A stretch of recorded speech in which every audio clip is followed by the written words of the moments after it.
ရှင်းတော့အခါအတူနဲ့အဖော်နဲ့တိုင်းနေတယ်မှန်ပါဗျာတို့ဒီဘက်ကိုနှမ်းလို့နိုင်လို့နှမ်း90ရရင်မိထောင်မိထွန်းရအောင်လို့တိုင်းနေတယ်မှန်ပါနှမ်း90ဆိုမပြောတယ်40ရရင်ထွန်းရအောင်တဲ့တောင်းပြီးလို့40ရရင်ဂတိမဖြစ်တန်းလို့နှမ်း40ရရင်မိထွန်းအောင်မိထောင်မိထွန်းအောင်လို့ဂတိမဖြစ်တန်းလို့တိုင်းနေတယ်မှန်ပါဟုတ်ပါပြီလို့ဆိုပြီးတော့နှမ်းကျဲမှန်ပါနှမ်းကျဲတော့သိရင်ကြတော့နှမ်း40ကိုက်နေတယ်တကယ်ဆုံးမလို့တကယ်ဆုံးမပူကိုက်ကိုက်နေတော့နှမ်းကတော့ကိုက်နေပြီသူမိထုံးလို့ရကြံစီလို့တော့တိုင်နေတာပေါ့လေမှန်ပါတိုင်နေတော့ဒီစမ်းလို့စီကျိတ်မယ်ကျိတ်ပြီးရိတ်လို့မယ်တဲ့ပြီးတော့ခါကိုလို့တာသံဃာကိုလို့တာလူမယ်တဲ့မှန်ပါကောင်းပါပြီဆိုတော့စမ်းစီကျိတ်ရ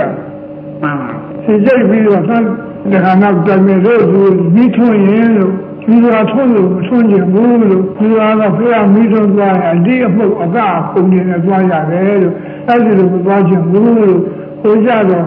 သွားတာနားမှာအမှုယူတယ်ပါတယ်လို့ညာဖြစ်ပြန်တယ်မကောင်းဘူးလို့ခလေးမှလေးလက်ဝဲတန်းကပြက်ပြောက်ပြီးမကောင်းဘူးလို့ကိုယ့်ဟာသွားချင်တယ်လို့တက်ပြီးကောင်းပါပြီတဲ့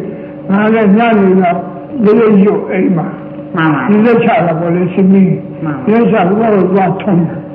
တော့စီရီလေးမိပြီဆိုတော့အဲ့ဒီစီရီလေးရှင်တော့ဒီစားရှိမှအဲ့ခါပဲမှန်ပါဘုရားလည်းဖက်အဲ့ခါပြီးတော့အဲ့ဒီခါတော့မိထုံပြီးတော့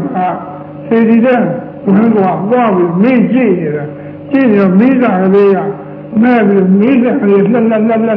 တော့တုံးတုံနေတယ်မှန်ပါဘာပဲဖြစ်ပါလိမ့်လို့ငါပဲဖြစ်ပါစဉ်းစားနေတယ်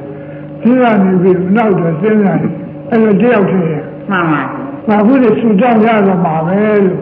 အဲ့လိုအကြံဖြစ်တယ်မှန်ပါအကြံဖြစ်ရမှာကအကြံဖြစ်တော့ဆူတောင်းတာသူကပြောတော့ကြဘူးတဲ့သမ္မာသမ္ဗောဓိစုတဲ့ပြည့်စေကဘောဓိစုတဲ့အဲ့ကဘာဝကမဟာဘာဝကပဂတိဘာဝကအဲ့ဒီလိုပြောတာကြားဘူးတဲ့ကိုယ်ကနားမလဲဘူးမှန်ပါနားမလဲတော့လည်းဘုရားဩဃာကမတော်ဘူးသူကလည်းကြောင်းမကျဘူးထိုးရကြည်ကံဆိုပြီးတော့တောင်းပါပဲတောင်းတာပေါ့လေညဘောရပါလေသူတောင်းလိုက်တယ်မှန်ပါတောင်းလိုက်ပြီးတော့ဒီချင်းချုပ်ပြီးဆိုတောင်းလိုက်တယ်တောင်းပြီးအဲ့ဒီ82ခုနှစ်ကျန်မှန်ပါရပါမှန်82ခုနှစ်တည်းမှန်ပါမိထုံးက82ခုနှစ်တည်ချုပ်တာမိထုံးပဲမှန်ပါအမိထုံးပြီးတော့ငါတော့ရရှူတောင်းတယ်ပြီးတော့ဒီမိအောင်ကလည်းပညာထွန်းလင်းပါလေမှန်ပါတရားဓမ္မဟောပြောနိုင်ပါလေကိုဟောတဲ့တရားကကြားနိုင်ပါစေနားနိုင်ပါစေ